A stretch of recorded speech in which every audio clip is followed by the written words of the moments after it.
All right, good deal. Good afternoon, everyone, and thank you all for joining us for today's A Month of Service presentation of Guardianship. What is it and when do you need it? My name is Nia Murray. I am the Programs Coordinator with Neighborhood Recovery Community Development Corporation, and we are one of the partners in the A Month of Service collaboration. Also included is the City of Houston's Department of Neighborhoods, and we have joining us today Ms. Myra Hippolyte. Also, on behalf of our presenting partner with the Houston Bar Association, we have the law offices of Angela Odinsky, who's going to be presenting the information to you today on guardianship.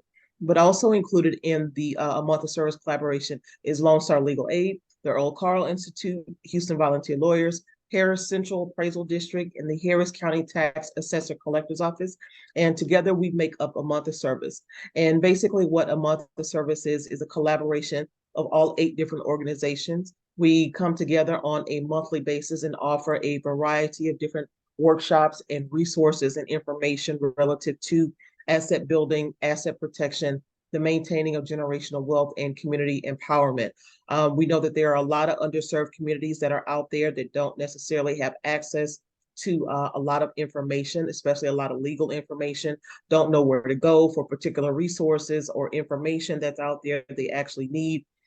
So we decided several years ago that we were all going to come together and collectively present as much information to the community that we can, considering that we do all serve the same population of people around the city of Houston, Harris County, and throughout surrounding counties. So this virtual platform, well, we used to be in person doing these sessions, but of course, due to COVID, we've had to adjust and adapt to the virtual platform. But this platform has allowed us to reach even more people outside of the surrounding counties around the entire state of Texas, some even outside of the state and even in other countries that actually view in and watch us live on Facebook. So know that the information that is presented here today, it is relative to the state of Texas. It's not just for the city of Houston or for Harris County. So if you are joining us from other parts of the state, then know that this information is relevant to your area as well. Also, keep in mind that the information that is presented here today is for educational purposes only. It is not to be considered legal advice. However, we do encourage you to reach out to our legal service partners, as well as to our volunteers like Ms. Odinsky, who could potentially assist you with any civil legal service matters that you may have um, pertinent to your particular situation. This is your opportunity to ask whatever questions that it is that you have in regards to guardianship and what that entails. However, we ask that you try to keep your questions to be as general as you possibly can and not getting to any personal detail information about your particular situation. One, because we want to try to protect your privacy as much as we can, as we are on a public platform and recording the session as well as broadcasting live on social media on our Facebook page at Amos Houston TX Houston. And we don't want to, all your personal detail information kind of getting out there for everybody to have access to. So do please keep that in mind when you're asking your questions. Don't give out any, names and children's names and where you live and, things of that nature. So, well, the information that we do present here today is kind of like an addition or like an accumulation of other things that we actually offer. At the beginning of the month, we always offer an information session in regards to wills and estate planning and why you need it and documents that actually make up an estate plan. And part of that presentation, she goes over guardianship and documents and things that need to be put in place when it comes to guardianship in case of your incapacity or your passing, what happens to your children, adult disabled children. But there's a lot more detail that kind of goes into what actually is not presented at that presentation. So we wanted to make sure that you guys had a little bit more detailed information in regards to guardianship and how it actually works and what the process is for getting guardianship put in place. So if you guys do have any questions, please feel free to type your question into the chat, or you can wait until the end of the presentation and unmute yourself and ask the questions directly. If you're joining us on Facebook, then please feel free to type your question into the comment section, and we'll make sure that the question gets read aloud at the end of the presentation as well. So without further ado, I think we're going to go ahead and get into our introductions and move on into our presentation. So again, we want to thank everybody for joining us this afternoon and hope that you all find the information that you're about to hear today to be beneficial. So Ms. Myra, would you like to go ahead and introduce yourself? Thanks, Ms. Nia, and thank you, Ms. Angela, for taking time out of your busy schedule to give back to the Houston-Harris County community. On behalf of Mayor Sylvester Turner and Director Takasha Francis, we want to thank you and welcome you to the month of service. My name is Myra Hippolyte, and I work with the City of Houston Department of Neighborhoods. You know, this partnership has been going on since 2017, and it's growing and it's getting better. And next year we'll change it a bit. And, you know, it's all about giving back free information to everyone, Houston-Harris County, City of Houston-Harris County, and even state of Texas, come to find out, even other states and other countries, community leaders through other countries are watching us. So thank you, you're welcome. But make sure if you're looking for legal advice, everything that we're talking about or discussing, just like Ms. Nia said, is for informational purposes only and not legal advice. If you are looking for legal advice, please contact an attorney and tell them specifically your specific concerns and your specific issues, and they can help you, you know, better help you specifically. Another thing we want to let you know that you're not alone. This partnership is about making sure that everyone, wherever you are, has all the information you need, that whenever you're going through a stress in your life, you can say, okay, wait a minute. I remember Miss Angela talking about guardianship. Okay, I'm going through this process now with step A, B, C, you know, and that's what it's all about. We want to make sure that whatever is going on in your life, you can even go to Facebook, YouTube, and say, okay, I know the month of service partnerships, they discuss this situation. I'm going through the protest of my home. What's the process? What is step 1, 2? Know that you're not alone, and we're here right by your side. Thanks, everyone. Have a great day. And please, right now, the pollen is out. I have asthma. I have allergies. Take care of yourself. Breathe. First, take care of you first. As you know, Myra, I'm telling you, take care of you first. And then after you've taken care of, you can't help anyone if you don't take care of yourself. Thanks, everyone. Have a great day. All right. Ms. Angela, would you like to give a brief introduction and then you can move right on into your presentation? Sure, I'm happy to. Thank you both for inviting me. This is such an incredible partnership. I think it's wonderful. My name is Angela Odinsky. I am in the Houston area and Bel Air specifically. I'm a certified elder law attorney, and I often give presentations on estate planning, but also like guardianship and Medicaid planning and the things that we kind of need for allowing our elders and long-term care and the things that stress us out the most in life. So I appreciate everything that y'all do and getting this information to people, because it's so crucial. And the internet is not your friend, and there's nowhere just to find the information. So thank you for inviting me today. And I am going to be talking specifically about guardianships and what they mean and how they work. This is specific to Texas, like Nia was saying. The guardianship is a state created kind of legal matter. And so whatever I say here today regarding guardianships is only something that's going to be good in the state of Texas. It's not going to apply to any other state. If you are in a different state and you need information, you will need to contact an attorney in that state that handles guardianships. But this is going to be relevant to the state of Texas. And so if you are someplace not in Houston, it's definitely going to be relevant to you. And so if there's nothing else, I'll go ahead and share my slides and we can kind of get started. Okay. All right. All right. If everyone can see my slides up, perfect. So guardianship, what is it? When do I need it? How do I get one? Is it appropriate? That's the big question, right? Is it appropriate? So first off, it's really important to understand that a guardianship in the context of adults is a legal relationship established by a court of law between the person that needs protection or help, the ward, and the person or entity that the court has named to offer that protection or help, right? And that's the guardian. And so it is a legal duty to become a guardian. You are agreeing to undergo, to be under the purview of the court, and that you have a legal duty to this person that you are taking care of. So that's the basics of what it is. When is it appropriate? And I think this is the harder call. It's not as easy to know when a guardianship is the answer. So generally speaking, it's going to be, you're going to have a person with some kind of intellectual, developmental, or cognitive disability that results in a form of incapacity. And because of that incapacity, they are unable to care for themselves, or they are the victims of some kind of exploitation, abuse, and they're unable to protect themselves, right? So we kind of have to have both of those criteria there. It can't just be somebody who has an incapacity. There has to be some danger to them. And there cannot be any less restrictive alternatives available to protect and support them. And we're going to talk a little bit about what we mean by least restrictive alternatives.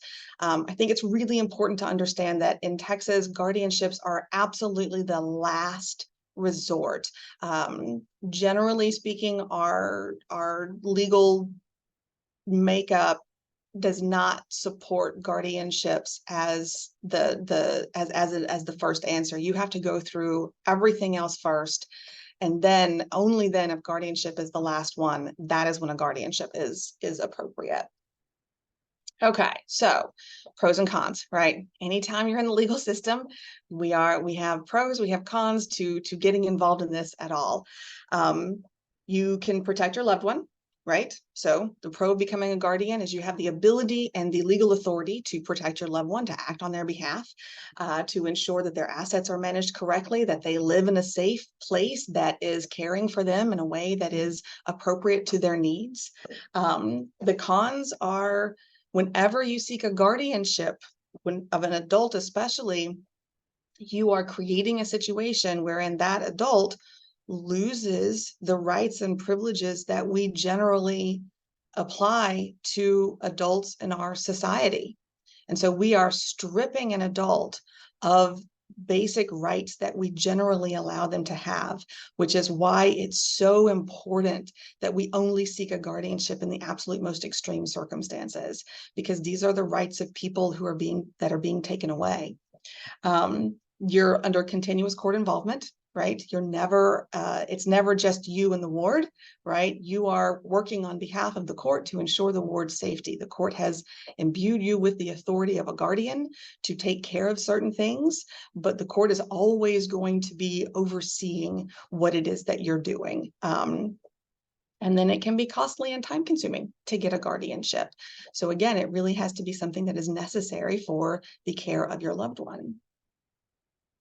All right, so Texas guardianships. As I was saying, guardianships are always going to be a last resort in Texas for the care and safety of the ward. We have two types of guardians, okay? So there's two overarching categories. There's the guardian of the person, which is a guardian that manages sort of the day-to-day life and existence of the individual. That is choosing the place where the person lives, choosing when they go to the doctor, what kind of medical treatments they receive, how they are, what they do in their day-to-day lives, right? That's the guardian of the person. Generally speaking, when we're dealing with an adult child with special needs, and parents are seeking guardianship, they've never worked, they don't have an estate, they don't have any money coming in except maybe Social Security. And so we can usually limit the guardian to only the guardian of the person without having to go to the next step and also have a guardian of the estate. So we kind of look at these two separately. We look at the guardian of the person as far as the day-to-day existence, and then the second type is the guardian of the estate, which is the one that manages the money, right? The assets, the property, all of the earnings and possessions of the person themselves. So that's what's going to be under the guardian of the estate. And each of those different types of guardianships come with their own responsibilities and their own challenges, right?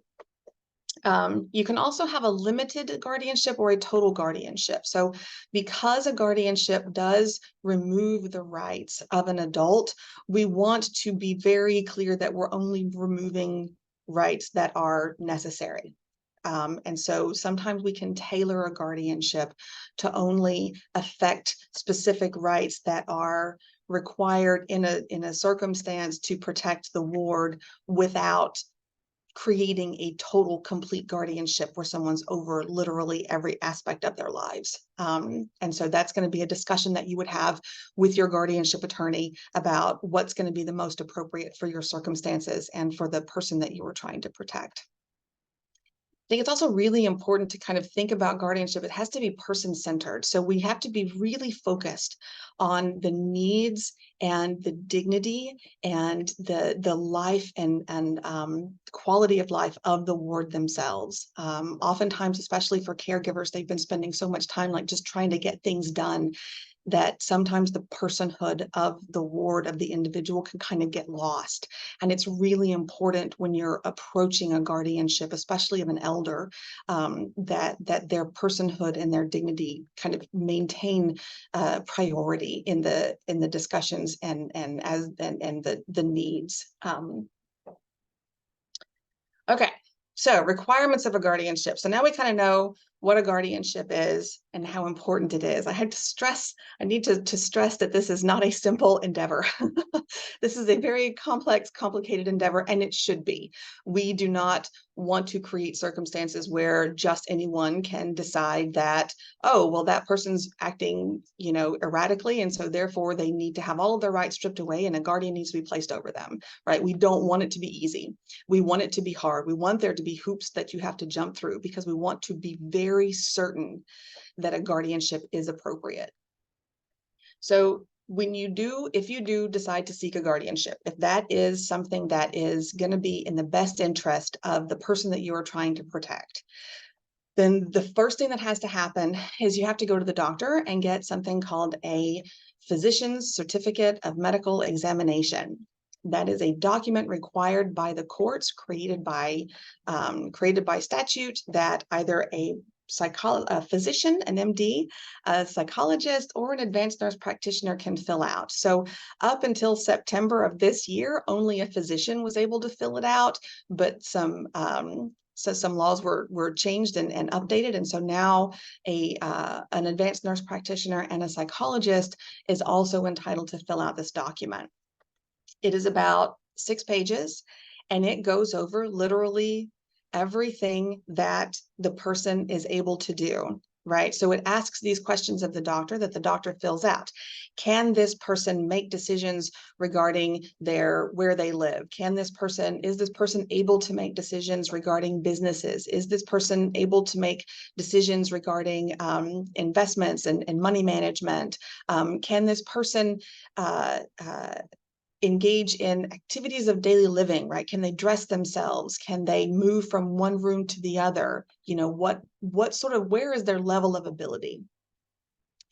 And the doctor goes through and makes an assessment on all of these sorts of levels of ability. They also put down what the diagnosis is, what the prognosis is.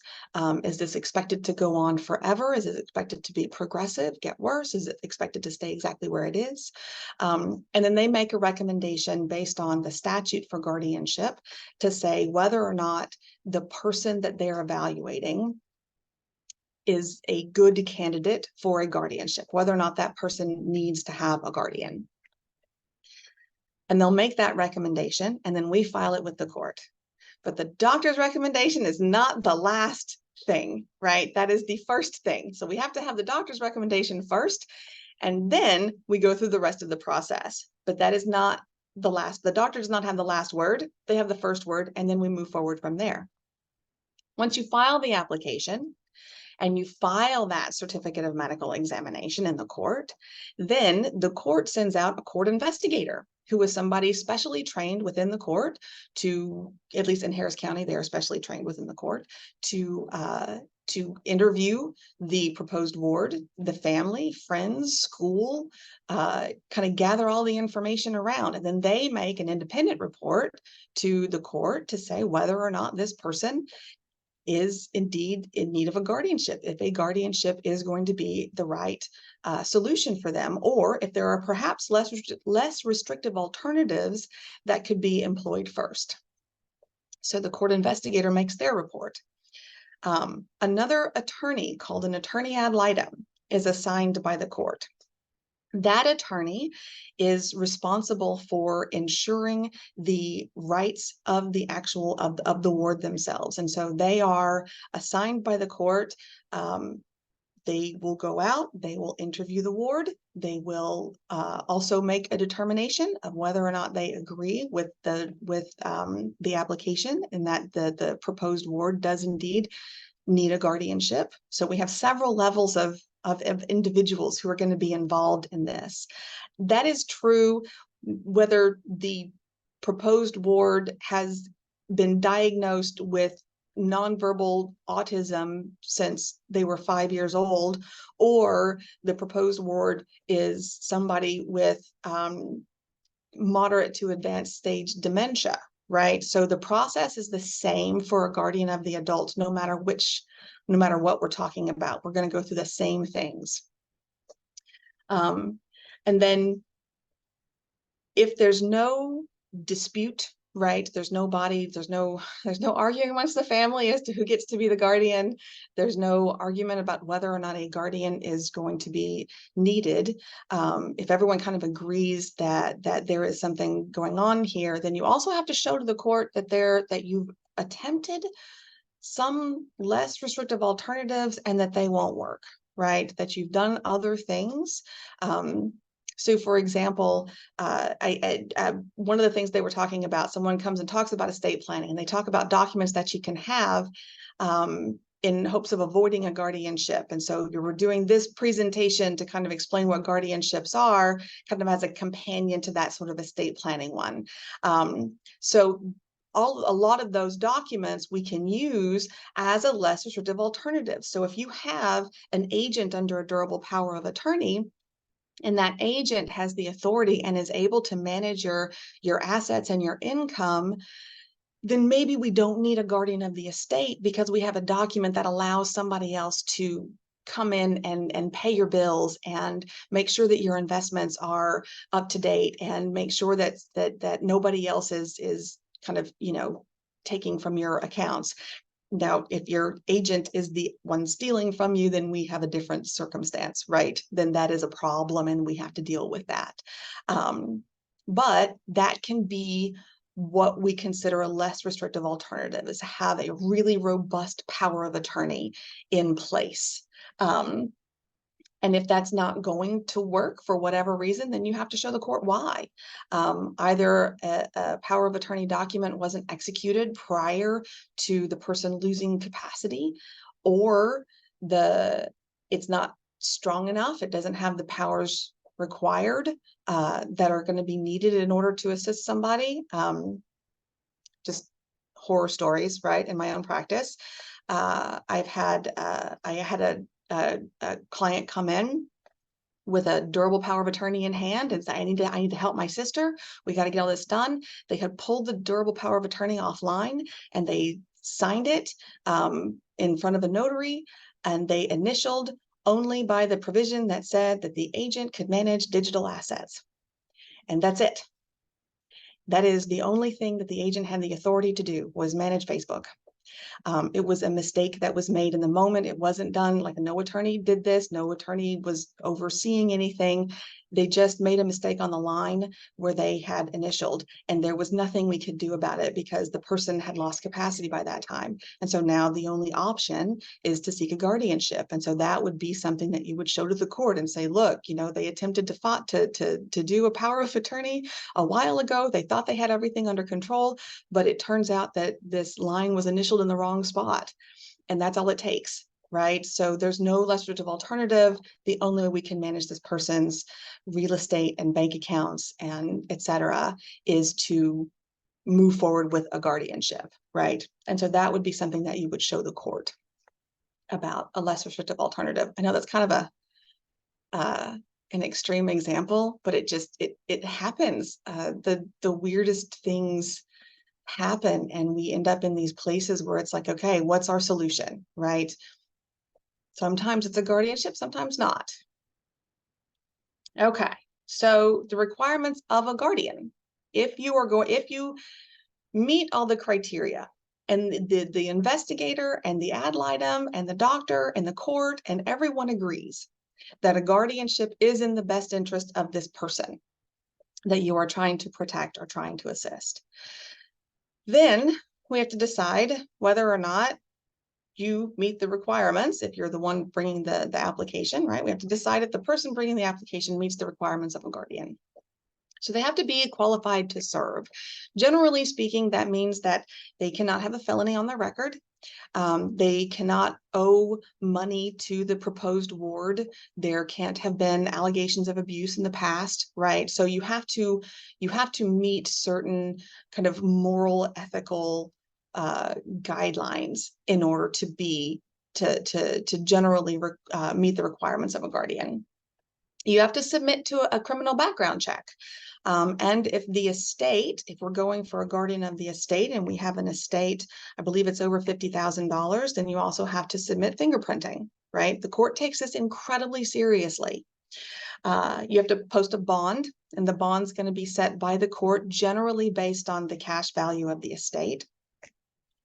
You have to register with the Texas Judicial Branch. So you have to register as a guardian through an online source and take a class. The class lasts about an hour, and it kind of goes over all of the different sort of aspects of what it means to be a guardian. So we have all of these sort of safeguards in place where if you're going to be a guardian, then you have to have specific you have to have met specific criteria. You have to be in the system in very specific ways.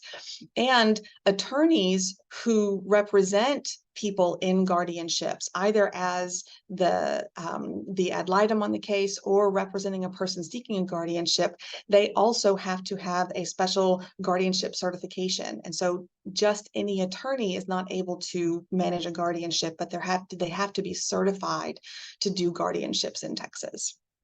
You can usually go to the Texas Bar website to find out if the attorney that you're talking to has the guardianship certification. Requires extra continuing legal education courses. So responsibilities. All right, so we've gone through the process. First, we have determined that a guardianship is appropriate. We've gotten the doctor's note, we've followed everything through, we've been named, we've signed the oath, we've paid the bond, we have received letters of guardianship from the court saying, yes, we are the person who is in charge of, managing this other person's day-to-day life or managing this other person's money and assets, right? So we have the letters in hand. So now what do we do? What's our job? So we have different responsibilities depending on which guardianship we're taking care of. If it's a guardian of the person, a guardian of the estate, or both. If it's both, then you are required to do both, right? Like all these responsibilities belong to you. So for a guardian of the person, you take charge of the ward and establish the ward's legal residence, right? So if they are living home and they are able to continue living home, then that's already been established. The court knows where they are. We can check that box. Provide food, clothing, medical care, right? Make sure that they have their daily needs met, whatever those happen to be. It is your job as the guardian to ensure that any of those daily needs are met within the means of the ward themselves. Consent to medical, psychiatric, surgical treatment, but within limits. So a guardian does not have the ability to involuntarily commit an individual to a psychiatric facility. And I'm going to make a little bit of a distinction for mental health issues in just a moment. You have to keep the court informed about the ward's whereabouts. So with a guardianship, you're always going to bring it in the county where the ward resides. So if you're living in Houston, you're going to bring it in Harris County.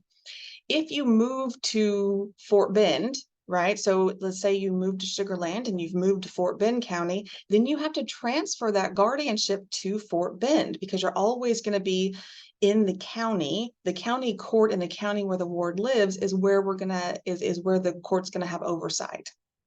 So if you want to move around the state, you have to make sure that the court is informed, that the court where you initially brought the guardianship was informed, the court where you're going is informed, that everyone signs off on everything and everyone approves of everything. If you intend to move from one county to the next, I highly recommend reaching out to your guardianship attorney to make sure that you have crossed all your T's and dotted all of your I's, and that this move is going to be approved and available without getting you in trouble, right? Because part of being under court supervision is if you do something that is against one of your responsibilities, or if you do something that you're not entitled or able to do, then the court can revoke your guardianship letters, right? And then we're kind of in a whole other realm of finding a new guardian and figuring all of that out, right? So it's really crucial. It's really important that you take the responsibilities of a guardian very seriously and that you maintain those. And if you have a question about whether or not you can do something, ask. You can usually call the guardianship coordinator at the court. If you're not still working with your attorney, you can usually contact someone at the court who does guardianships. They're there to help you. Everyone has we all have the same focus. It's protecting that person, right? Like that's the key. And so we're all on the same team as far as making sure that we maintain the day-to-day quality of life, dignity, assets, etc. of this person. You can find the answers. Sometimes you just have to ask. File annual reports on the ward's well-being. So if you're a guardian of the person, every year you're going to file I think it's a 3, maybe 4-page report that's just, yes, they're still living in the same place. Yes, they're doing well. They're seeing the doctor. This is what they're doing with their day-to-day activities, etc. And then you always have to act in the best interest of the ward. Like that's going to be the number one in all of these, is that everything you do has to be in the best interest of the ward. So I get a lot of calls about mental health, people who have issues, and someone will call and they say, I need a guardianship. And whenever somebody calls my office and they say, I need a guardianship, my first question is, what problem are you having that you think a guardianship is going to solve? And if it has to do with things like medication, people not taking medication, if it has to do with, there are limits to guardianships. And we're going to get to those. And mental health guardianships are the most challenging of all the ones that we deal with. So responsibilities and guardian of the estate, right? So the estate is your money. It's your house. It's your Social Security income. It is your pension income. It's your IRAs. It's your bank accounts, checking accounts, money market accounts, what have you. It's anything that is an asset that you own, right? That is your estate. And so when you are a guardian of the estate, your job, after you become guardian, you get those letters, take possession of the accounts and secure the assets. So you're going to take the letters to the bank. You're going to retitle the bank accounts in the name of the guardianship. Let everybody who has any kind of, every institution that has anything to do with any of the wards finances, you're going to let them know that the ward is now in a guardianship and that everything needs to be titled appropriately, so that you as the guardian has the ability to access those accounts as necessary. You'll notify all creditors that there's now a guardianship, right? So we have to go through all these processes. And again, these are things that your attorney is going to walk you through, right? There's a reason why a lot of these kinds of matters, we can't take them, you can't really represent yourself in these because they require so many different steps. And so you're going to like notify all the creditors. There's a specific way to notify them. It has to be done in a certain time period, right? So if there's a mortgage on the house, you have to contact the mortgage company. If there's a lien on the car, you have to contact the company that owns the lien on the car. You need to insure the assets as needed. So I was reading some materials that have been put out by different organizations and stuff about, generally speaking, the sort of guardianship in layman terms for Texas. And one of the things that a lot of people write, and it makes a lot of sense, is you want to treat these assets like you would treat your own. I say you have to treat them better, right? You have to treat them better than you would treat your own. For example, if your ward owns a couple of houses, they have a homestead and then they have a rental property, and that rental property isn't insured, and they've never insured that rental property. Like, it's just never been a thing. They just never bothered to insure that as a rental property, or as any kind of property. You, as the guardian, you need to go get insurance on that property, because if something were to happen to it, then you could be held personally liable for not insuring and protecting that asset, right? So it's really important that when you're looking at the ward's assets, that you know what kind of debts are on these assets, what kind of insurance is on these assets, how have they been managed prior to now, and is there anything that I need to be doing differently to maintain that asset and make sure that it is even more protected maybe than the ward had protected it themselves, right? So that's why I say it's not so much like you want to treat them like you treat your own. I think sometimes you want to treat them better than you would treat your own. You want to manage the estate as a prudent person, right? So in some cases you get approval for investment, like to create an investment plan, especially if we're talking about paying for long-term care and needing to make sure you pay for long-term care.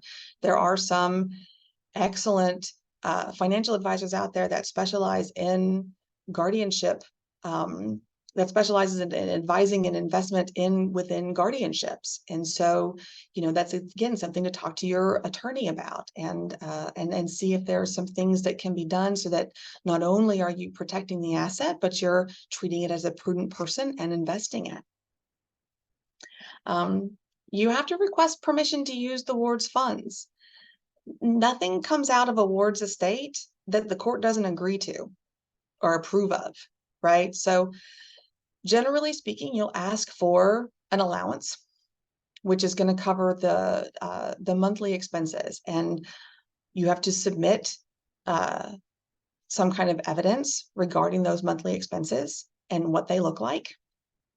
And then you ask the court for an allowance, and that is all that you are entitled to use of the ward's money every month without additional permission. If there are just additional expenses needed, generally speaking, you're going to file an application in the court and ask if you can use the ward's money for those additional expenses. And that's, again, anytime something happens, you're going to be going back to your attorney, which is why I say that guardianships can be somewhat costly, because in some cases, you are going back to your attorney to file things and to get permission from the court. But the fact is that as a guardian, you don't just get carte blanche to the ward's money. You have to get permission from the court to use things.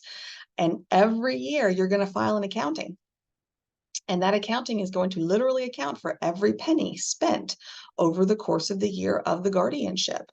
Every receipt, every bank statement, everything has to equal out to zero at the end of the day.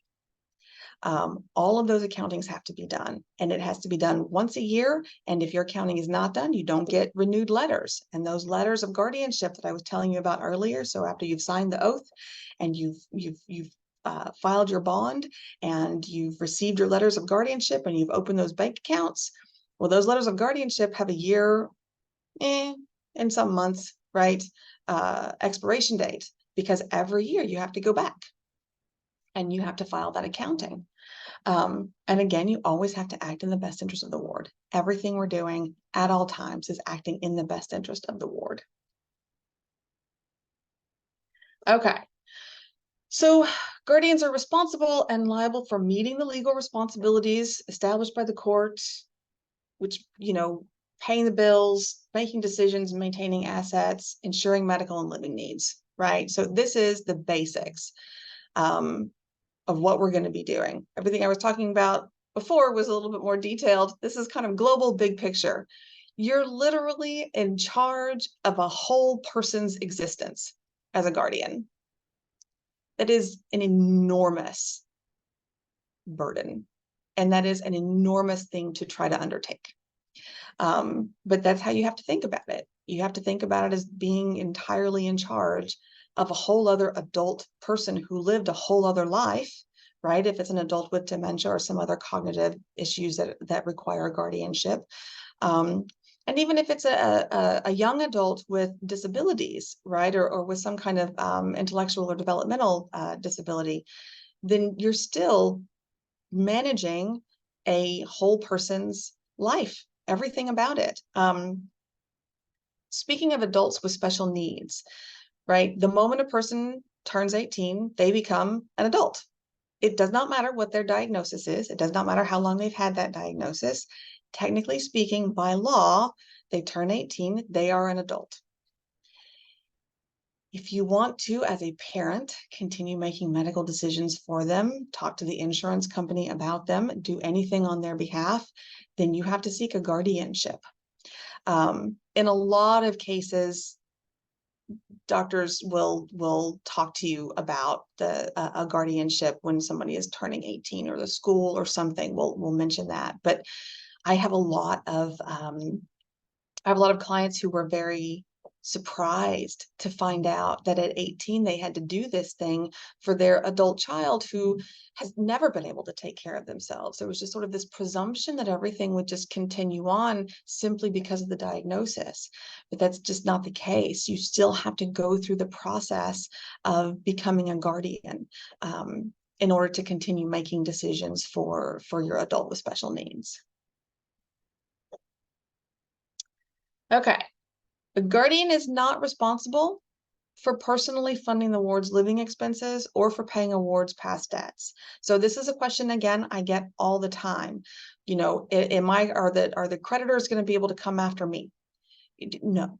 As the guardian, you are not responsible for the money decisions of the ward when they had capacity, or even when they were losing capacity and making bad financial decisions, right? You're not personally responsible for that. We have nothing in our laws in Texas right now that creates any kind of liability or responsibility for family members of the ward's estate. The ward, however, their estate is responsible for that, which is why we have to send notice to creditors. We have to make sure that everyone's aware, and then we have to decide and get court orders to pay the bills, etc. But you're not personally responsible for funding the expenses or for past debts, which also means that you're not personally responsible for funding the living expenses, the rent, etc. So you're responsible for ensuring that the ward has everything that they need within their means to provide it for themselves, right? If you choose to provide more for them because you're an adult child and of a parent and you want to, you are welcome to. But there's no requirement that you supplement a ward's income or assets for their care. You cannot use force to make a ward take their medication. Somebody is not taking their medication, being a guardian does not entitle you to sit on them and force medication down their throat. We have still some measure of bodily autonomy, and that is one of them. You don't have to supervise the ward around the clock, right? No one expects you to be the babysitter of your ward. And sometimes the ward might do something, might make bad decisions that have to be dealt with. Now, you are responsible for making sure that a dangerous ward, like you know, if your loved one you are the guardian and you're an adult parent who has some form of cognitive disability, you're responsible for not leaving the keys to the car lying out, right? So, make sure that you take reasonable precautions, especially if they tend to get it in their head that they want to go driving, right? So these are things like, keep those things in mind. But you're not required to personally supervise them at all times. Making sure they are safe in a place where they can be cared for, right? That is what your job is. And you can't place a ward in a mental health facility. Just because you want to doesn't allow you to do that. And again, this is why this is the question that I asked. What is it that you're trying to accomplish with a guardianship? And for a lot of people, when it comes to somebody with a mental health issue, it's, well, I need to place them in a mental institution, or I need to be able to force them to take medications. Well, a guardianship doesn't allow those things. A guardianship doesn't empower you to do those things. And so a guardianship for that, if that's your goal, then a guardianship is not going to meet your goal, right? Everything has to be about, what are your goals? What are you trying to accomplish? There might be other things a guardianship might accomplish, but those things are not it, right? So again, have detailed discussions with your guardianship attorney when determining whether or not a guardianship is appropriate.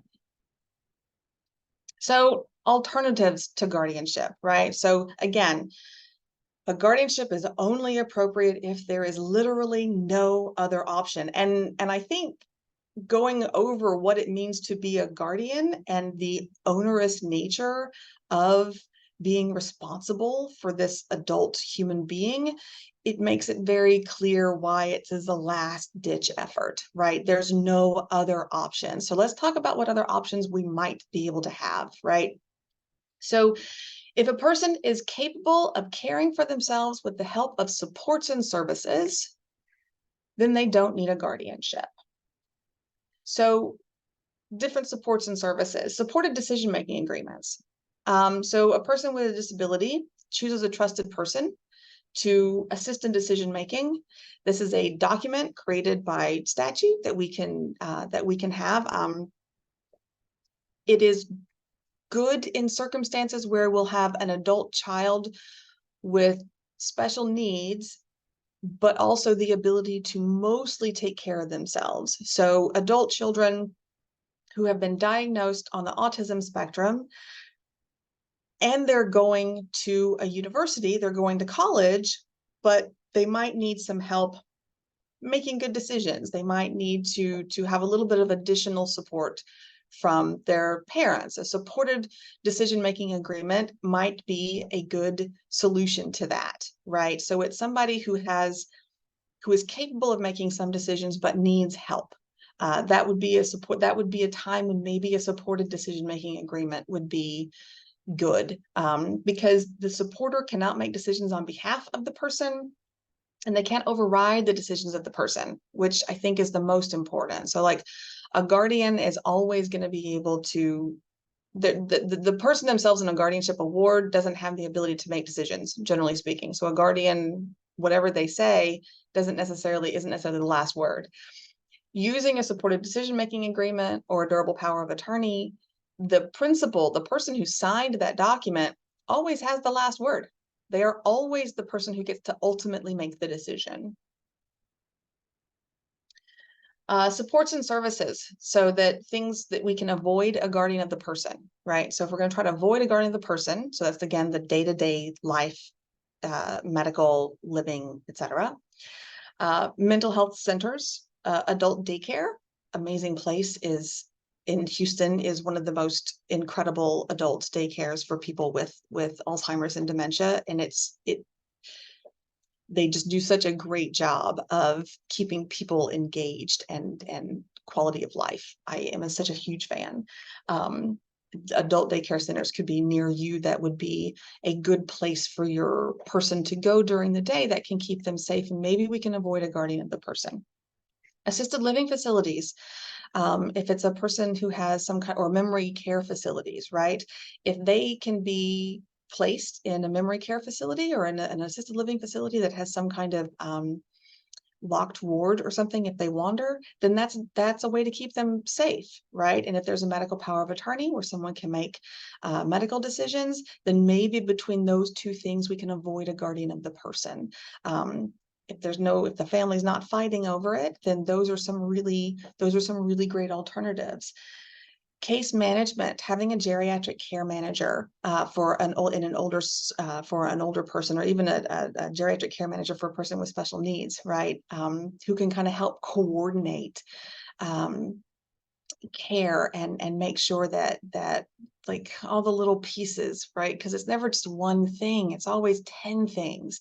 We have to go to the doctor, and then we have to deal with the prescriptions. Then we have to make sure that the prescriptions aren't going to interact with each other. And then we have to make sure, and then, brother from out of state's calling, and they want to know about the prescriptions too. And, and so it's always more and more and more, especially when you're a caregiver, right? And so care managers can kind of help alleviate some of that. They can help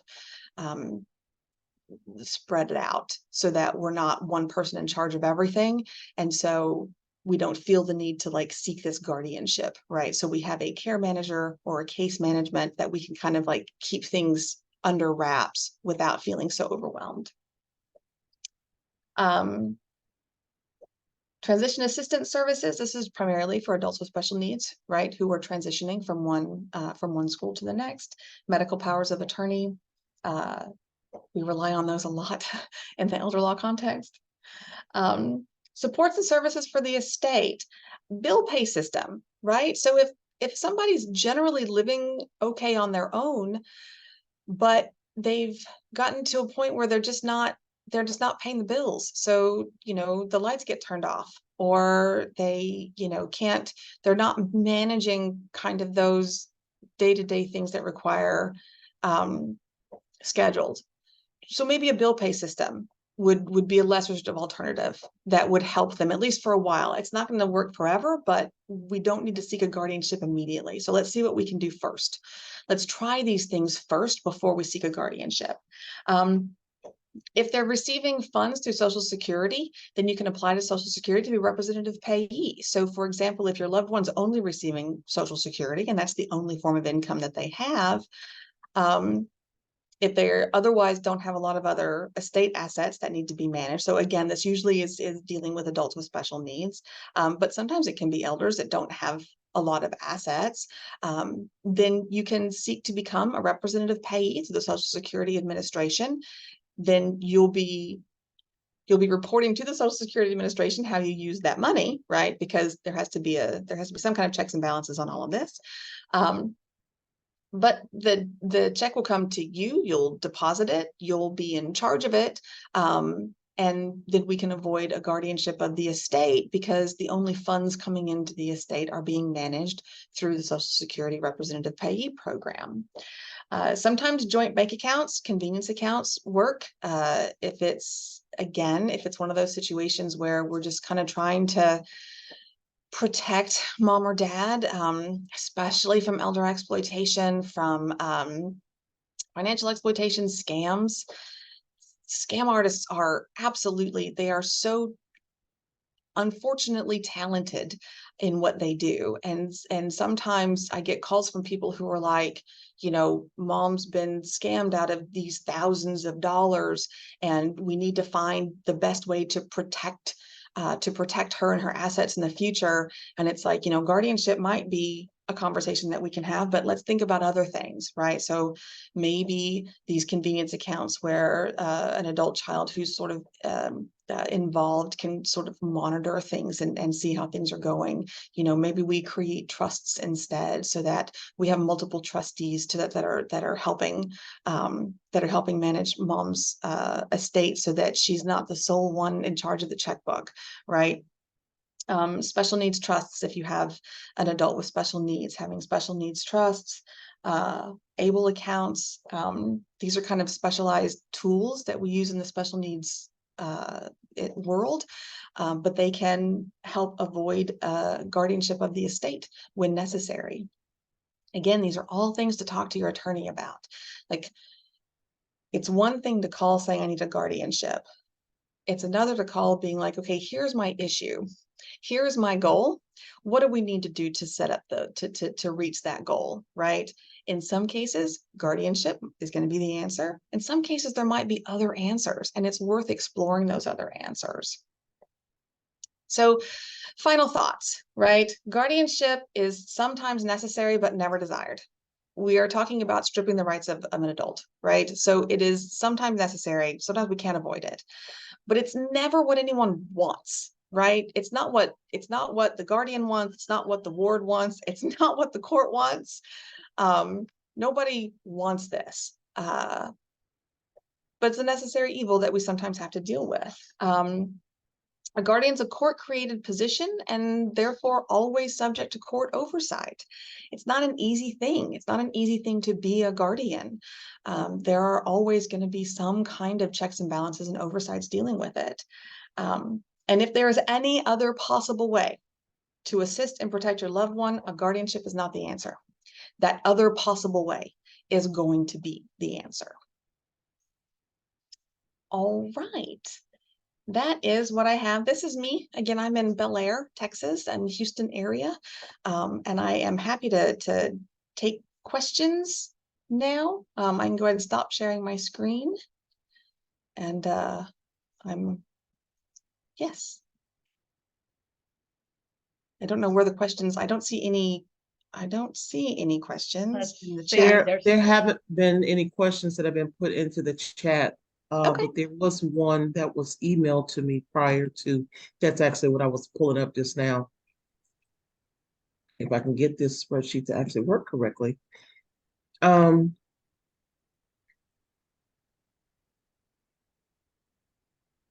guardianship be made easier versus adoption? So that's going to be a guardian of a minor.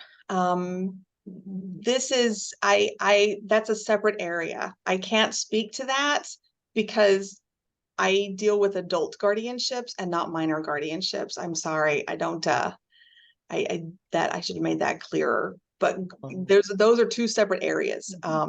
And so I believe that a guardianship of a minor, you still have to have an ad litem. You still have to go through the same kind of similar processes. You're just not dealing with the doctor's notes and stuff. Let me ask you something, a question. I have a grandson that has autism, and he will be turning 18. So there's a lot of community leaders throughout the city that have children that have autism and have been diagnosed with autism and have gone through the process and are planning to go on to college and whatever. But when they turn 18, there's a process that you have to still have keep the guardianship, because now he's 18.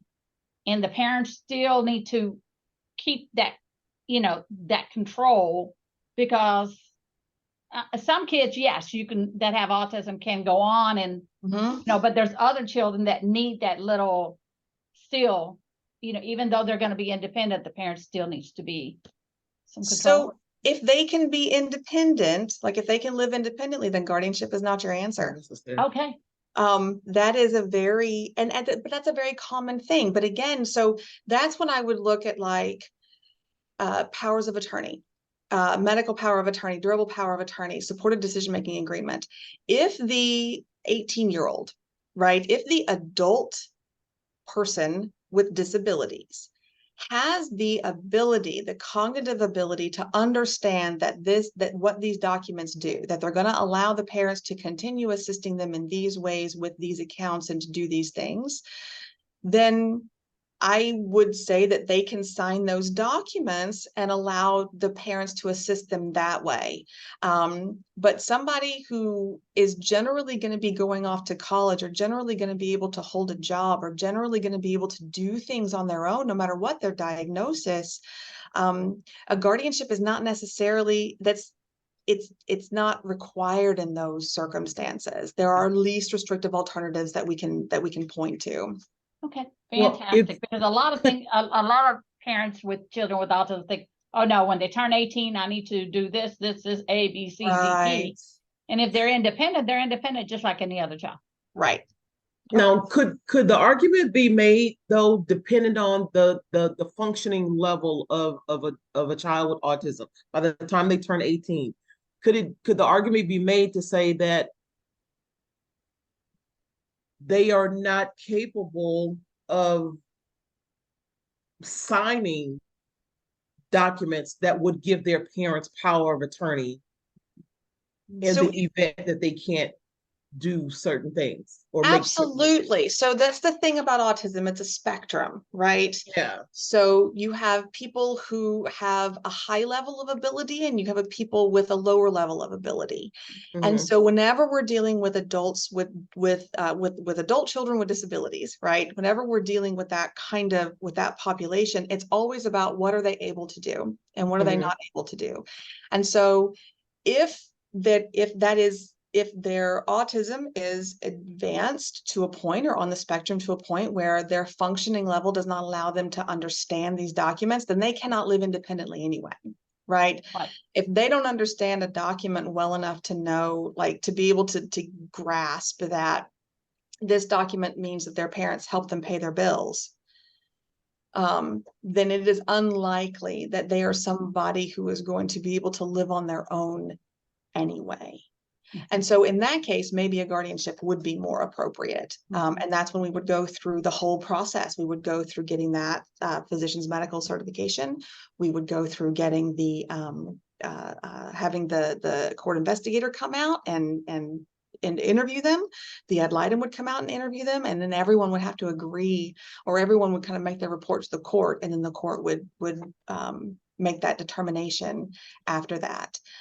But it's always going to be based on what the level of ability is, and where we're, and you know, that can change over time too. So somebody who at 18 is able to manage things on their own perhaps has a bad period and they're no longer able to manage things on their own, and so then we have to then we can seek guardianship. But the important thing to remember is this idea of the dignity of the bad choice, right? We allow our regular 18-year-olds with no issues and no diagnosis to make bad decisions Thank all you. the time, right? And Yes. so a person who has a diagnosis doesn't deserve any less of the ability to mess up and to learn Absolutely. from their mistakes. But I love it. Love and it. Yeah. even in that regards, when a child turns 18, when you know that they are not responsible enough to get out there Right. and to hold down But this you have to job, trust the and process. I Yep. I know, but We're going through that. We're because you know, and I'm talking about personally, I'm the grandmother, right? And I'm like, and my daughter says, no, you know, he's independent, he understands. Yep. And he's only 11 or 12. And no, he talks to me and we discuss this is how it's going to be done. And I'm like, oh, but she says, no, let him mess up. Right. That's how he learns. That's how everybody learns, Right. right? It True. is the whole, I think it was in 2015, there was kind of a sea change in how Texas viewed guardianships, a lot through the efforts of Disability Rights Texas. And it was basically that. It was this idea of the dignity of the bad choice, that we're all able to make bad decisions, and for the most part, someone without a diagnosis is able to do it and no one bats an eye. Someone with a diagnosis makes a bad choice, and then all of a sudden everybody's up in arms and we have to do something about it. And it's like, okay, let's step back and again be a little bit more person-centered and a little bit more like understanding of the dignity of the individual that we're dealing with. And you know, I see that, and I see my daughter and her husband. They're amazing parents. They have gotten him to, I would have never thought. And he makes his own decisions, what he's wearing, what he's not wearing, what he's studying, what he, you know, and then he'll have a day that he has a little attitude, and she'll just look at him and she goes, okay, you know what's going to happen, and just give me your iPad. And I'm like, you know, and she says, no, he understands. And, you know, give me the stuff and give me your little phone, and you're not having it for a whole week. And I'm like, isn't that a little bit hard? She goes, You don't remember what you used to do to me? I'm like, oh yeah, okay. But You're since he promoted has, as the grandmother. yeah, but the difference is since he has autism, I'm thinking, Mhm. oh, he doesn't. And she goes, oh yes, he knows. He knows, She, right?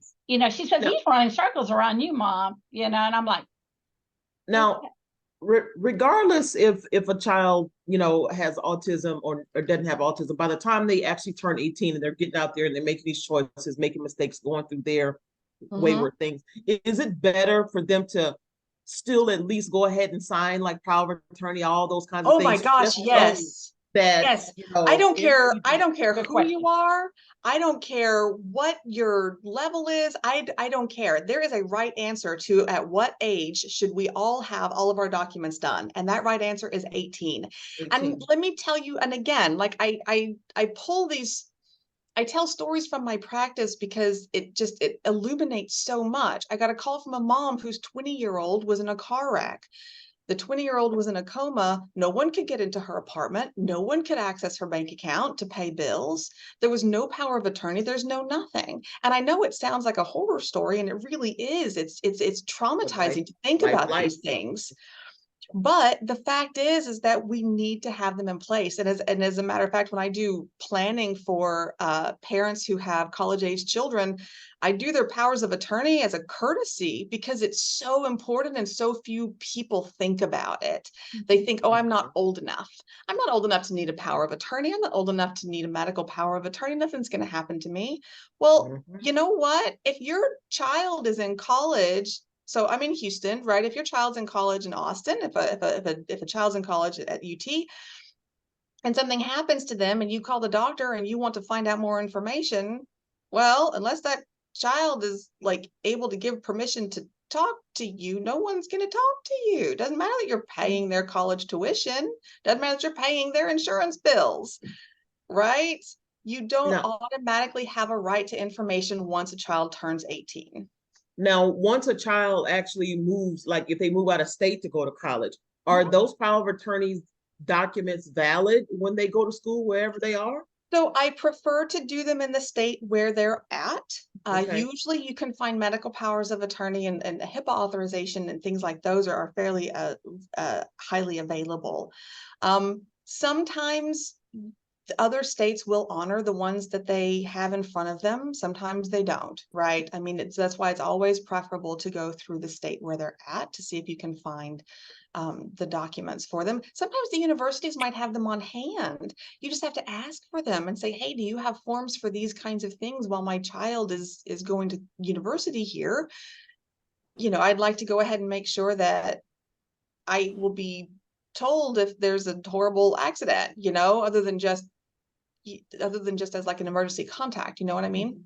My child is getting ready to leave yes. to go ready to go to school. I only had one school actually reach out and say, get this insurance, get this Mhm. coverage, and get these documents in place for your students. This is something that we all recommend and that we give out to all the parents. Only one. Out of all the Wow. schools that she applied for, only one actually did that. I'm like, I think this is probably where I want you to go. Yeah. Just because they Right. even thought like that about you, then they're thinking about other things too in place. But I don't want to get off the subject here either, though. So I'm No, sorry. but that's But really important. And I think like all schools should do that. I mean, there should be some kind of, and again, people assume that some of these documents are not required until you're old. I have people who are 80 and they're like, yeah, I'm finally old enough for a will. And I'm like, honey, you were old enough for a will a while ago. Like it's not like these things are not getting your stuff together, having a plan, putting things in place is not something that needs to wait.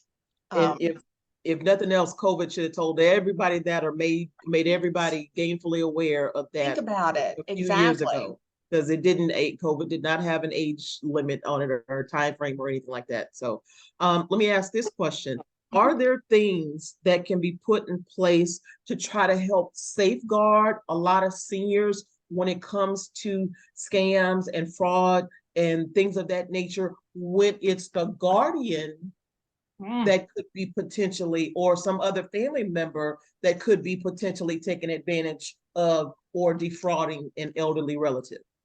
So if you have, yes, and it's hard. So if you had, so there's a couple of things. If there's enough assets in the estate, then a trust with a corporate trustee is a great resource. It is a professional person who is there to manage the money, and they hold the checkbook, and they will deal with the checkbook by the rules that are established in the trust by the person, right? So that is one thing. And so I have my older single kind of solo aging people of that have some means, we set those things up for them. When it comes to, so generally speaking, the guardian themselves is going to have a harder time exploiting financially the ward if they're in a county with a really robust court system who is really managing that guardianship. In Harris County, I think it would be pretty hard. Our judges are fabulous, and they are on top of guardianships. Other counties, I'm not as familiar with, right? So, but guardianship is generally something like that. The guardian, like I was saying, the guardian has to jump through a ton of hoops in order to maintain their guardianship. And if they start like dipping into the till that doesn't belong to them, using mom's account like their own personal piggy bank, then that's going to get caught. And if another family member sees it, they can always file a report. They can always make a complaint, right? When it mostly happens is using durable powers of attorney. They are the single most important document you can have while you're alive. They are also the single most dangerous document you can have while you're alive, because it gives somebody the absolute authority to completely manage all of your stuff. You have to trust the person that you name completely, or have a bunch of backups who are like watching over each other. That is the best way to do it. Mm-hmm. If an agent under a power of attorney is exploiting that power of attorney, somebody has to report it. There's no authority that is just going to know it's happening. So somebody has to report it, and then we can go forward with a guardianship, and try to claw back some of that money. If the elder has capacity but is vulnerable, and they don't want to press charges, and they don't want to bring something forward and say something about their kids stealing their money, there's not a lot we can do. That's usually what happens. So somebody who's older and vulnerable but still has capacity gets taken advantage of by one of the adult children, or some other family member, a grandchild or whomever, and that person is they don't want to report it. They don't want to report it because it's family. They don't want to report it because they're embarrassed about having been subject to this. They don't want to report it for any number of reasons. And so they don't. And if somebody else reports it, they deny it, or they say that they gave it to them voluntarily. And you can't protect people from themselves in these kinds of circumstances. And that's not necessarily something you can get a guardianship for, because the person hasn't lost capacity. They're just making decisions that we don't agree with.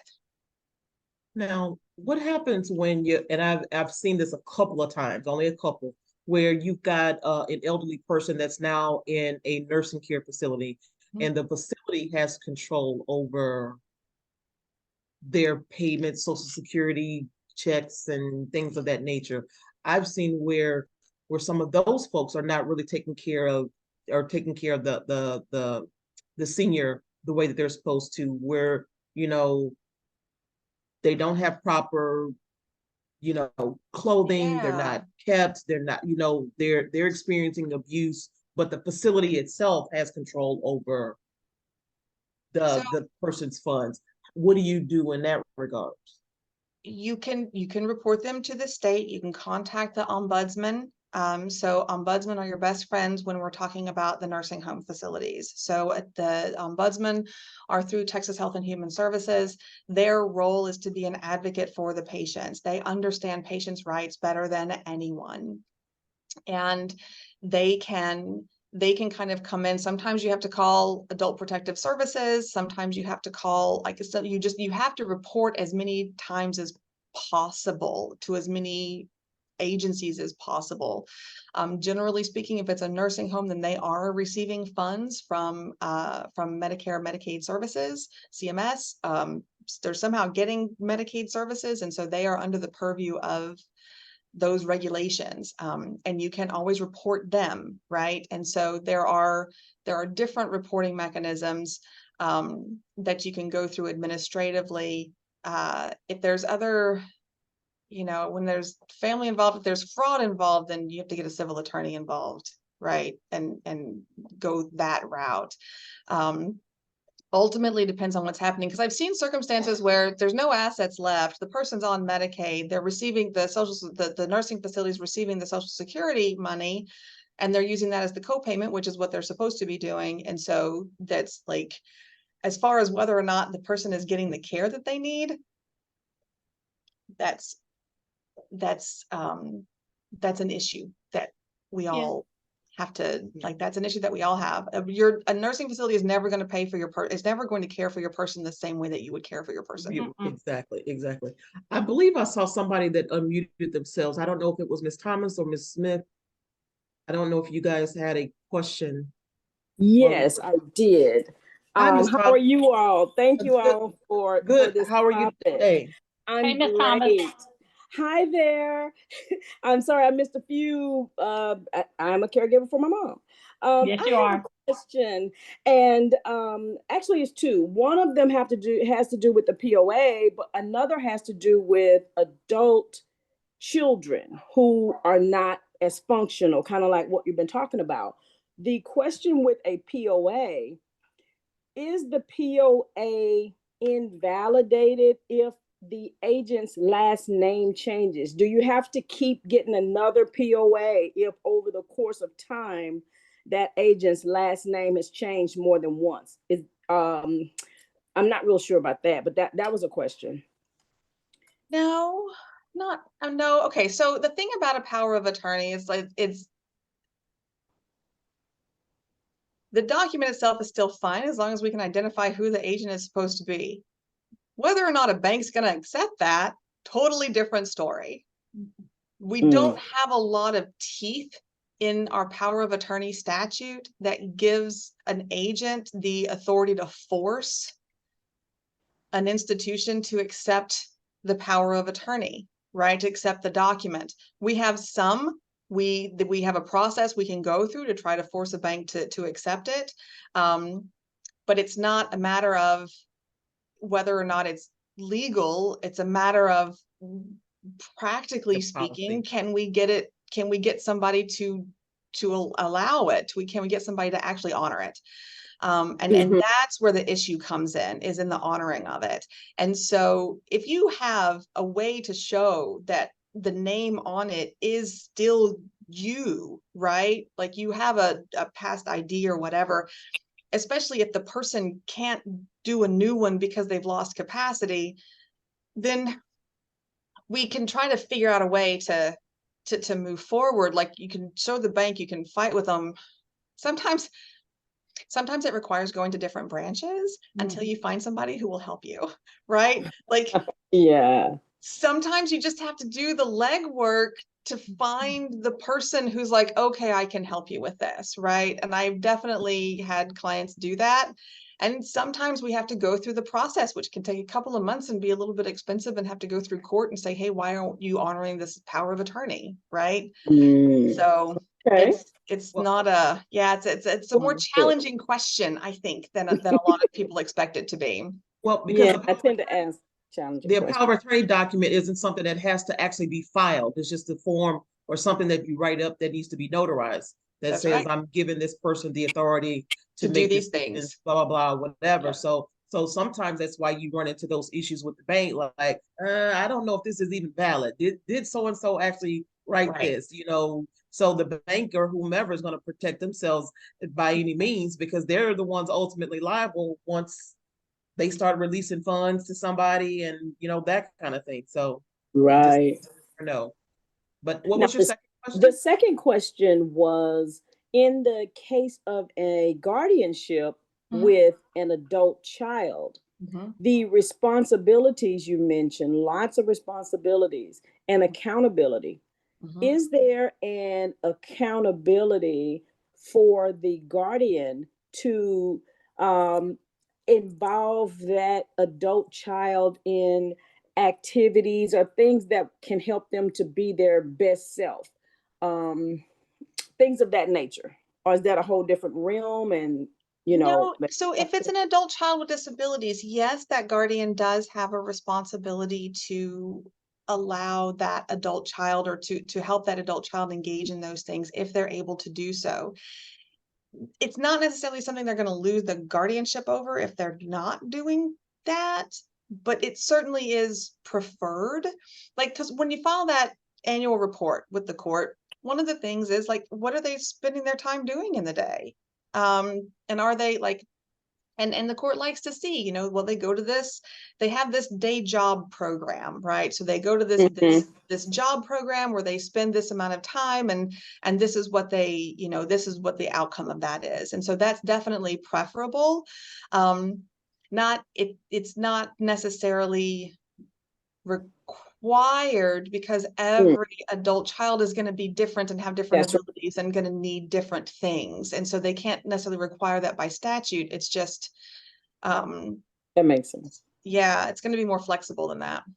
Okay, but at least there is some type of expectation that within the reasonable ability that the guardian should be in some way enhancing maybe their social encouraging, allowing them to go to school. School. Day programs, art programs, like different things. Absolutely. If it's within the budget, if it's within the ability, if it's within the transportation, like, yes, encouraging those things is definitely preferable.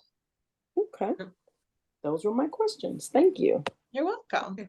Well, Thank you, Ms. Thomas. Since she Nice kind of brought that seeing up, that kind of back that you were saying about a guardian being responsible, especially if it's has to do with assets and things like that in the estate, if it's property and it needs to be insured. If there is no money in the person's budget to cover those things, what does the person do that's in the guardian position? Like, if we know that you've got multiple properties and they all need insurance and you don't have money to cover insurance costs, what do you do? You're going to talk to your attorney, right? It might be in the best interest of the ward's estate at that point in time to sell one of the properties. If there's not enough funds in the ward's estate to cover the ward's properties and maintain them appropriately, then maybe it's a better solution to go to the court, request approval to sell one of the properties so that the estate has funds to pay for the maintenance on the other properties. But that's going to be something that you're going to have to like consider in terms of like the totality of what's being done.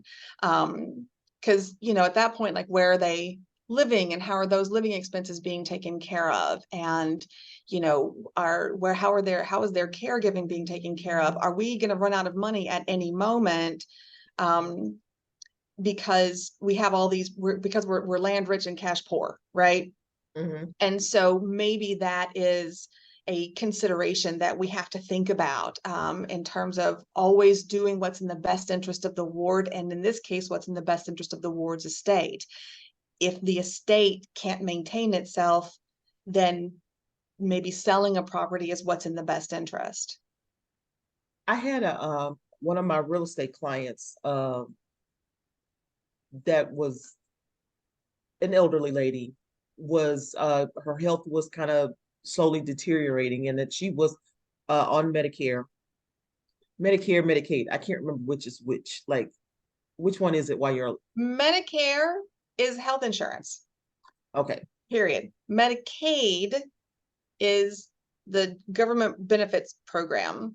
There's 101 different Medicaid programs in Texas. And so, you know, I can't speak to all of them. Long-term care is my area, But that's, yeah, Medicaid is the benefits program that you have to apply for. Medicare, everyone gets when they age into the system. Okay, so she was on Medicare, Mhm. but she was trying to sell her house and move in with her daughter so that her daughter could help take care of her. But in selling the house would have then because these are now assets that she has from the sale of the house, Mhm. would have disqualified her Medicaid. for the Medicaid. Mhm. What does a senior do? And those that's a whole nother workshop. Okay, That is actually that's a a whole whole nother nother workshop.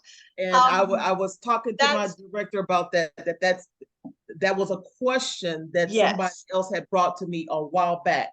So Medicare planning Medicaid and planning. Medicaid planning and Mhm. things, something that we definitely have to Yep. get presented so that Right. people are aware of what it is that they need to do. Absolutely. Right. So that's a very, oh man, no, yes, Medicaid 101, right? What's the program? What does it take to get into the program? You know, how do you qualify for the program, and what are we expected to do? Right. That's a whole nother hour. I have a All of the above. all Yes. of the above, exactly. Like that's a whole nother hour. That I love these things, and I have a bunch of them, and that's one of them. We'll be in So touch. We'll be in we have touch. a whole nother, yeah, whenever you're ready, whenever you want me to come back and talk, I'm happy to. I'll talk about that, because Awesome. that one's the most important, I think, because it's where every caregiver, it's most important for caregivers. Like anytime I speak to caregiver groups, we always have a conversation about how do we pay for long-term care? What does it look like? And what kind of is the landscape? It's so interesting because there was a New York Times article literally today about dying broke, and it was about the cost of long-term care in this country. And your guardians are also going to need to know things like that as well, because you're right. If it's a situation where you have a guardian where the ward needs long-term care, the only asset they have is the house. What do we do about getting them long-term care without disqualifying them, dealing with the house, dealing with the court, whether or not the court's going to allow us to do any kind of Medicaid planning, what that's going to look like, all of that is these are all kind of huge, big, different areas that are, how is anyone supposed to know? Like, unless you practice in this area, how is anyone supposed to know what to do? I said And at the it's beginning, the confusing. internet is not your friend, and neither is your cousin's best friend's sister's brother. Who Thank knows a you. little bit of But something, who knows a little bit of something about it because that's what knows, she heard. right. Yeah. Or they got benefits in this way over here, and it wasn't so difficult. So obviously it's like, no, there's 101 different Medicaid programs. Don't come into my office saying, my neighbor has on this Medicaid program, I want it too. Well, I don't know what program that is. And one thing that we tell everyone, if you're needing an attorney, don't go talk to someone that's from aunt so-and-so knows him, brother so-and-so, sister worked with him. Go to Houston Bar Association, Houston L'Oreal Referral. They have already vetted all those attorneys, so they can tell you, send you specific to one that has been vetted. The worst attorney or a worst assistance you can get is from somebody else's, a brother, sister. Well, I did this, I know them, but they don't know your specific issue and specific concern. Right. Absolutely. I get people all the time that'll say, oh my gosh, you're caring for your mom. This has been 3 years. You can get, compensation financial for that. And I just move on with life, That's and true. so I don't, that's not my aim. My aim is my mom, but Right. and I say no, I don't. Well, why don't you? Well, you can't. And you're right. They do not know these circumstances, and their story does not fit my story. Thank you. And Right. they're like, they know 50 people. Oh, well, so and so's doing this, and their daughter's. And you're right, absolutely. Thank you. And, Yeah. and all of y'all are part of the same fraud and scheme that you got going on. Exactly. Exactly. Hey, I'm going through the same thing, Miss Thomas, with my mother, and everyone Okay. said, well, you can do this, and we said, no, we Right. got this. We Right. got our mom, and There you we go. will handle it appropriately. We don't need any of that assistance, but thank Yes. you. Yes, we'd like to just remain in our homes and not Yeah. behind bars or later on having a Right. problem. So just let us spend the money we have and give my mom the best life. And we've been doing good for the past 3 years. So yeah, I'm with Exactly. that. Indeed. And look, that is awesome to you. Applause to you, Ms. Thomas, because you're setting a great example to so many of us that are going through the same thing. And a lot of us that are going, well, are we doing this right? But you just said, you just told us We are. the best way. We are doing it right. There's no right or wrong way, right? It's just what works for you and your Right. family. There's no one way to do any of this. Well, the And right so way is just to do it. the Just right take way is care of just it. to It's just do do it. it. Just That's take care of your exactly family. right. Take care of your family. That's Right. it. Question. Mhm. In one of our previous presentations, one of the attorneys said that one of her clients had someone who was more financially responsible, and then someone who was more had more of a bedside manner, had the care for her and things like that. Would you recommend that you have a guardian and a power of attorney that are like two different people, or two people kind of operating in the same capacity in that regards? So a guardian's going to trump a power of attorney. Okay. But when it comes to like who you're going to name as the person that's managing the day-to-day, that has the good bedside manner, that talks to the doctors, versus the person that's going to manage the finances, choose the person best suited to the job. It doesn't matter if it's the same person. It doesn't matter if it's different people. It doesn't matter if it's not related to you, right? It's not a popularity contest. And it's not, the worst thing is when someone's like, oh, we're going to do it in this order because this is my oldest and that's the next one and that's the next one. And it's like, okay, but are they the right people for the job, right? So it's always about who's the right people for the job. It's not an honor to be a person's guardian. It's not an honor. It's work. It's work. It's a burden.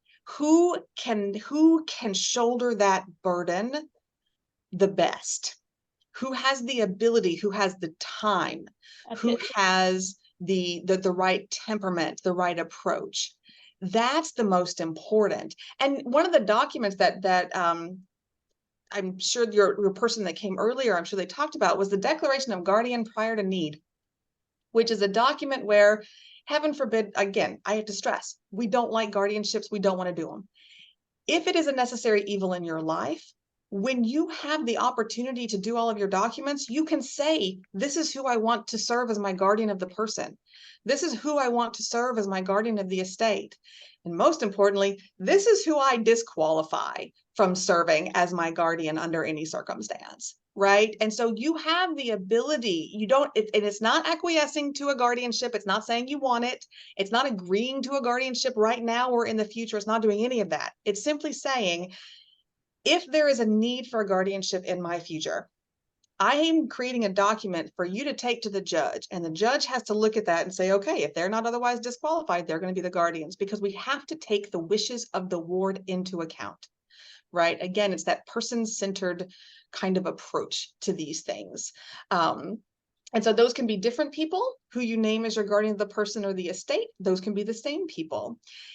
If your people don't get along, man, don't set them against each other. Because if you have one as the medical power of attorney, like making decisions, or the guardian of the person making decisions about where you live, and you have the one that's the guardian of the estate and they don't want to spend any money on that.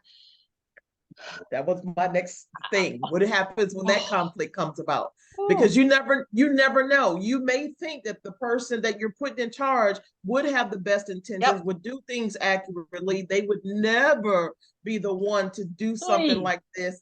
And then all of a sudden, well, I'm in charge of mom's money, so I'm going to be the one to do everything. Well, Right. I want to be the one to make sure that she has the Cadillac of all care, but I know she can't afford Cadillac of all care. So, now you got that kind of conflict going on. So there are, again, professionals, right? So there are elder mediators, right? So it is for people dealing with long-term care matters, for people dealing with the care of their parents. There are people who specifically do mediation to help everyone get on the same page, because it's so important you can't assume anybody in those is bad intentions, right? You can't assign bad intentions to anyone in that. You've got the one who's like, I don't want mom to outlive her money. And so we need to be very cautious about care. And you got the other one that's like, but this is mom, and mom gets all the care that's possible, right? Both of them have the best interest at heart, but it's just at odds. And so how can we come to some kind of middle ground? Like, how can we come to an agreement where, you know, mom's getting enough care that the one over here is happy, without having to be like completely depleting all of the assets every month, right? What do we do about that? So there's mediation. You don't want to fight about it. You don't want to fight legally about it. Legal fights are expensive. And the only person that's going to ultimately end up paying is mom. That's right. And so if mom's truly, like, if that's truly who's our best interest, like that's what we're fighting for, then we need to come up with some other way to get ourselves in the position. If everyone is acting in the best interest of, even if we all disagree what that is, then maybe we need a third party to come in and help negotiate that. Again, care managers are great for that. Mediators are great for that. Like, have a neutral third party come in and be like, okay, let's talk about this and let's see what we can work out. I never try to approach any family situation assuming anyone has bad intent. You have to assume everyone is just coming at it from different perspectives, because relationships are complicated and families are hard.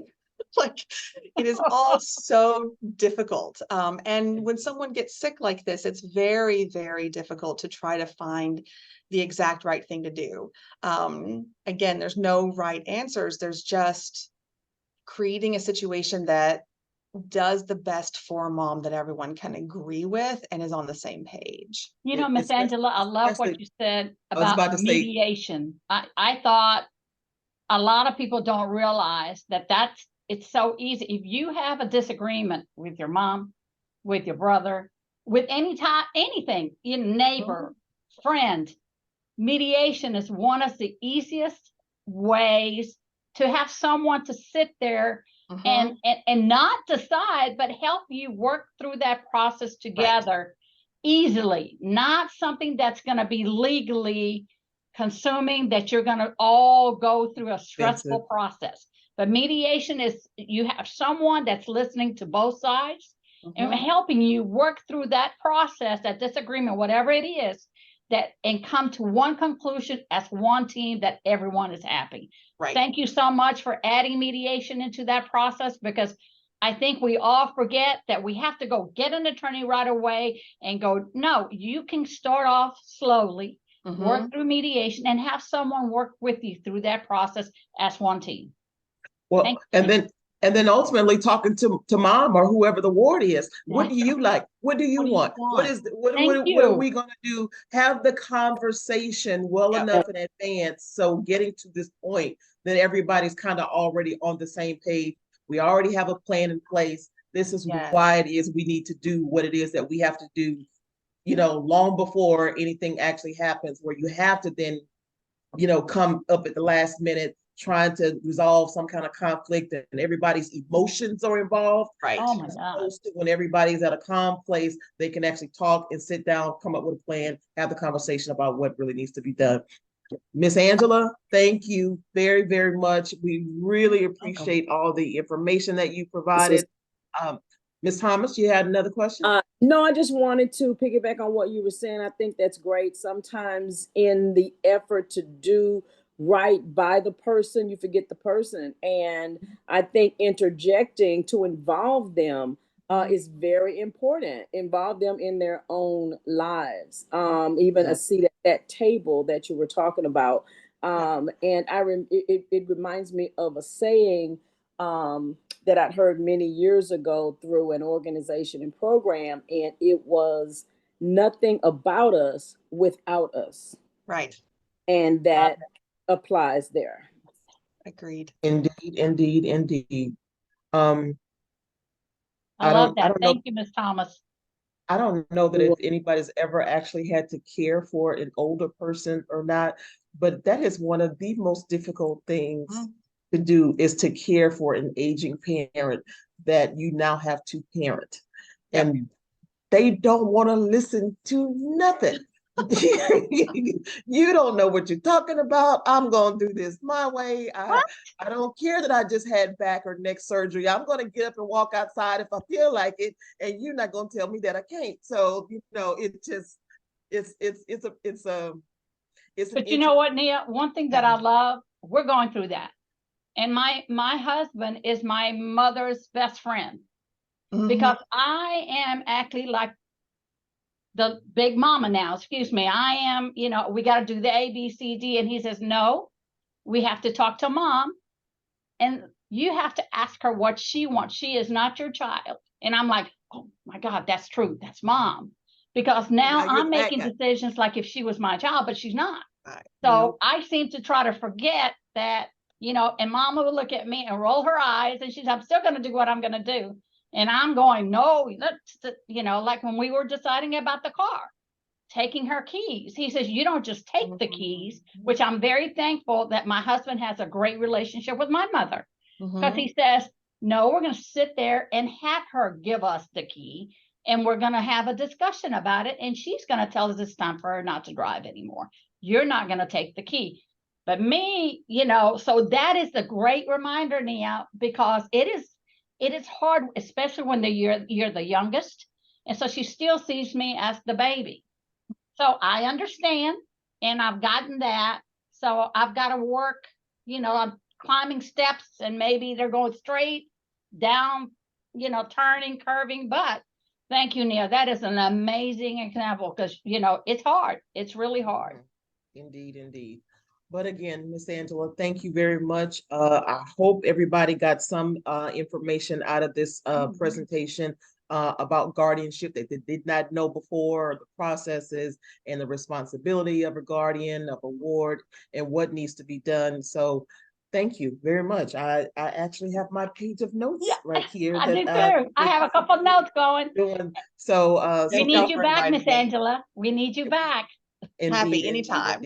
All right. Thank y'all very much. Thank you for all of our participants who were joining in and watching today. We will be emailing a link of this recording of this presentation for you to go back and view or to share with somebody else, or at least sit around the TV or the computer and have a conversation with your older parents or relatives and things of that nature, so they can actually kind of receive some of this information as well. So then it just doesn't come from you telling them what they need to do. Then you've got the expert here that's able to actually kind of walk them through and tell them why it is that they need to have these kind of things put in place. So thank you guys very much.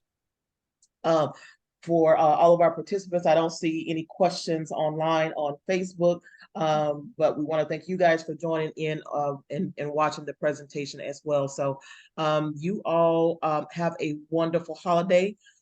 Take care of yourselves, take care of your relatives, stay safe, and we will hope to see you again soon, Ms. Angela. Happy to be back. Yeah, thank you. We will have more questions for you.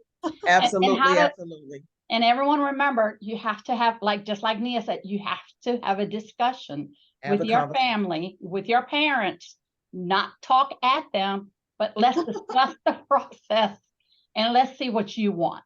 Don't ever forget that they are still human beings and they still can make their own decisions, and respect them through whatever process they're going through. They still are an adult and they're still your parents. All right. Mama has spoken. Yeah. All right. Amen. All right. Don't you know all me. have a wonderful remainder of your afternoon. Thank you, Ms. Thomas. You all have a wonderful afternoon. Take care of yourselves, and we will see you all next time. Bye. You too. Thanks, everyone. Bye-bye. Bye-bye.